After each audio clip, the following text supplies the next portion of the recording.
السلام عليكم ورحمة الله وبركاته. سبحان الله، بعضی انسانها را صدقه زن کنه و بعضی زنها را صدقه مرد کنه. الله سبحانه و تعالی هر یک از این ما شمرین یگان باشه. روزش هیچ نباشه، تقریبا 10 زوانک میشوه که خاص بر سوالای طلاق نکاح.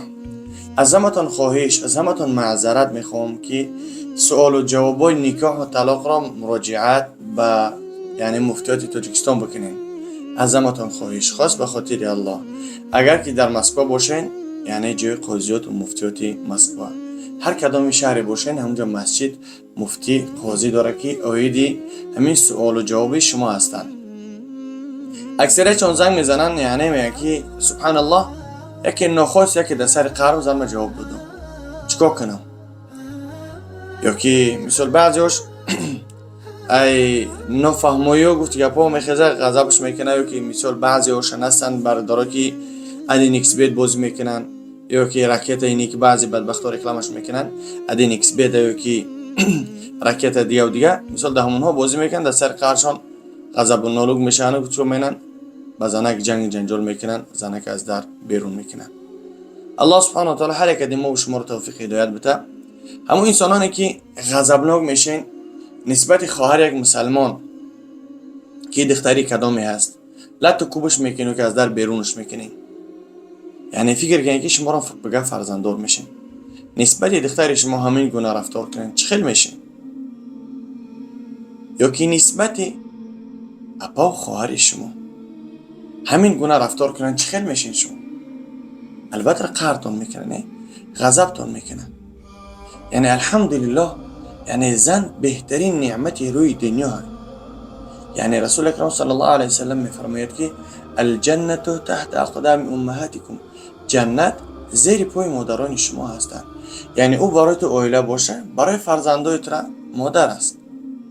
بهترین چیز نعمت روی دنیا زن. سبحان الله، بتونه قدردانی کنین، گفتی که با ادسینی بود کنین همون چیزه، نه تو اقلا معامله خوب معاشره خوب کنین. یعنی زن برای شما را غلام نیست در خانه، زن آزاده. سبحان الله، یک اپا یک خواهر یا دودر بگیم خواهرش که فرزندش برای شما داد، اون معنی نداره که او فرزندش بیزاره برای شما را داد. و شما باید چگونه بخواین همون گونه استفاده ببرین. سبحان الله. یعنی بعضی برادرها هستن که یعنی نسبت همین امانتی که برای او بگیم بعضی پدران هستن که بعضی برادرها هستن که خواهران خودشون میدن، اونها میگن لطو کوب میکنن. مثال بعضیاش میان کارخانه ما پیش چشم زدگی فینگل سیاهی بنیه پرهش دیگه شکستگی گفتی با دندونا نیستن، میگم خیلی نیده پنی منی دیگه و دیگه. یعنی سبحان الله زندگیتون خوب کنین، معامله خوب بهترین بگیم زنک.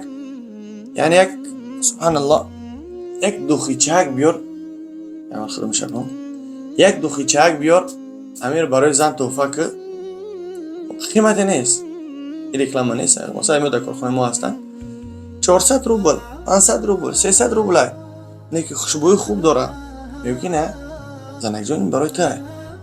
رسول اکرم صلی الله علیه وسلم میگه غیر از عبادت ای دنیای شما من دو چیز دوست میدارم، یکی از اونها این زن است، خوشبویی. زن داره الحمدلله خوشبویی را بگم داخل بشه برای زنت ببر تو اینکه زندگیتون انشاءالله که شیرین و بهتر شود. یعنی این قسمی که بگیم بعضی برادرها بگیم خواهرها هستن که از برادرها شکایت میکنن، نسبت همون خواهرها بدرفتاری میکنن. الله نگهبانتون باشه، معاملتون خوب کنین، رفتار خوب کنین. والله که همین زن قتی معامله خوب که جانش میته. این بعضی زنهای بدبخت هم هستن، نمیگم که لن همه زنها ماشاءالله هستن، اینکه بعضیاش در امور زندگی حیات بندگی هسته. بعضی زنهایی که به نهایت بدرفتار هستن. چه خیلی که ما گفتیم که زنها بهترین چیز روی دنیا هستن و همچنان النساء و حبایل شیطان. یعنی بعضی زنها هستن سبحان الله که از شیطان در بدتر هستن، ریزوان شیطان هستن، یعنی بندهای شیطان هستن. خیشت اور شیطان، یا که بگیم نعوذ بالله، یا که بگیم مثل شیطان رفتار میکنن. خیلیش هم هست سبحان الله. بعضی برادرها مثلا میگم که برادر عزیز من چیکار کنم که اویلم شروع کردگیه، در نکاح من شروع کردگیه. و فرزندها میگه اون مردی که او را گرفتگیه فرزندهای من میگه در مخ شفار میگه حال من میگه درک ندارم از این کارا. میگه اون مرد زنگ زد که تمام فرزندات در نام منن، دیگه میتونه که ایست زنگ نزنی و ایست مراجعت نکنی. یعنی این خیلی سوال ها بسیار میشه سبحان الله. گاه وقت میشه که زیق میشیم که چرا این گونه رفتار میکنن برادران. الله سبحانه و تعالی هر یک ما و شما رو توفیق بندگی عطا فرماید. یعنی در این حالات ها باور که زیق میشیم. بسیار حالات ها میبینیم تری که بعضیاشون یه شوهراشون از خانه میبرن میرون، زن ها میبرن میرون دیگه و دیگه. همین خیلی مشکل ها بینی در جامعه زیاد شده است. الله نگهبان تان باشه. اپا و خواهرا، یعنی رسول اکرم صلی الله علیه و سلم میگه عیش فی دنیا که انک غریب و عابر السبیل. در دنیا زندگی کنین مثل یک مسافر یا که مثل یک راهگذر. خب و گفتنی هستم که بهترین نیروی دنیا زنهای پاکدامن هستن. حرکت کنین، کوشش کنین. از جمله شخصیت های باشین که رسول اکرم صلی الله علیه و سلم تعریف شما را کرد. از جمله شخصیت های باشین که جنت زیر پای شما باشن. ای جمله شخصیت های حبائل شیطان نشین. الله نگهبان تان باشه. ما را مپا داریم، خواهر داریم، اکا داریم، دودر داریم، بگیم فرزند داریم و هم خاطر هر چیزی که برای خود من دوست می‌دارم برای شما هم دوست می‌دارم. الله نگهبان تان باشه. هر کجایی که باشین، چی در مهاجرت هستین، بعضیاش میانم کارخانه ما بسیار هستن سبحان الله شکایت ها. خواهرام میان لوابوتکس کردگی، مجور بگیم چسباندگی، قاشا چیندگی، بعضیاش قاشا را پال نتراشیدگی سبحان الله. یک خط که هم خیلی تمام. بعضی مانیکور، پدیکور، گفتی که با در اینجا گفتی که با اینم که سنگ پیش میکنن. بعضیش این که حلقه که بگیم بعضی وقت میشه که در تاجیکستان در گوه میکنن کو برای کشیدنشون. بعضیش هم خیلی میکنن. جین زدگی میگیم اقلا حد اقل سبحان الله تو بیمار هستی تو کوشش که یعنی ساز شی همین چیزا رو نخونات گفتی که با لوابوت یک ذره مجاهات بچین اقلا عبادت الله که تا که بهتر خوبتر شی.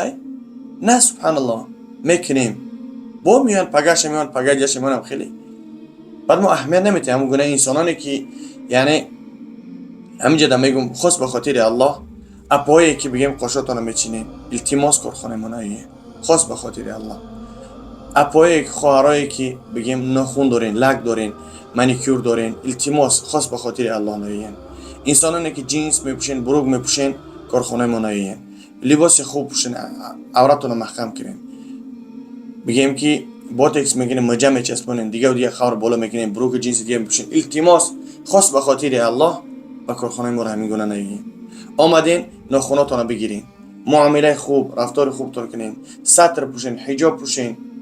من میگم نقاب پوشین، ستر اقلا محکم، گردناتو اکثرش بعضیش میانم که یک بگیم بنده گمجه بستگی خلاص. اکثرش میان سر لیج میان، بعضیش تا یوبکا میان، بعضیش مینی یوبکا قطعه میان سبحان الله.